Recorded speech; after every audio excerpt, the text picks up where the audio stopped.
নমস্কাৰ বন্ধু বান্ধৱীসকল মোৰ নাম গৰিমা আৰু মই মোৰ যি ফাৰ্ষ্ট ইউটিউব শৰ্টছ ব্লগবোৰ আৰম্ভ কৰিবলৈ ওলাইছো এয়া মোৰ ফাৰ্ষ্ট শৰ্টছ ব্লগ তো প্ৰথমে মই আজি যাত্ৰাৰ পৰা আৰম্ভ কৰিলো আমি এটা ভ্ৰমণলৈ গৈছিলো উজনি অসমৰ আপোনালোকৰ টিলিঙা মন্দিৰ ডিব্ৰুগড়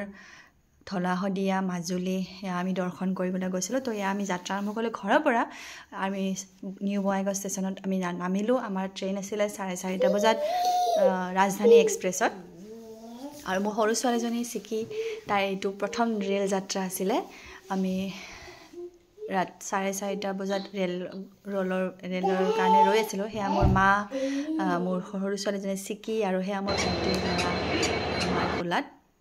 আৰু আমি ট্ৰেইনত উঠিলোঁ এয়া মোৰ ডাঙৰ ছোৱালী শুই গৈছে সৰু ছোৱালীজনীও শুই গৈছে ট্ৰেইনত উঠাৰ লগে লগে আৰু এনেকৈ আমাৰ যাত্ৰা আৰম্ভ হ'ল আৰু আমি এনেকৈ গৈ আছোঁ গৈ এতিয়া আমাৰ যাত্ৰা পুনৰ আজি আমি 5:30 বজাত আমি 5টা বজাত উঠিলোঁ আমি নেক্সট ডে মানে 6:30-7টা বজাত আমি ডিব্ৰুগড় টাউন পামগৈ আৰু এয়া আমি পাবলৈ ৰৈ আছোঁ অকমান দেৰিতে আমি ষ্টেচনৰ পৰা নামিম আৰু ইয়াৰ পিছৰখিনি মই আপোনালোক সকলোকে নেক্সট শৰ্টছ ব্লগত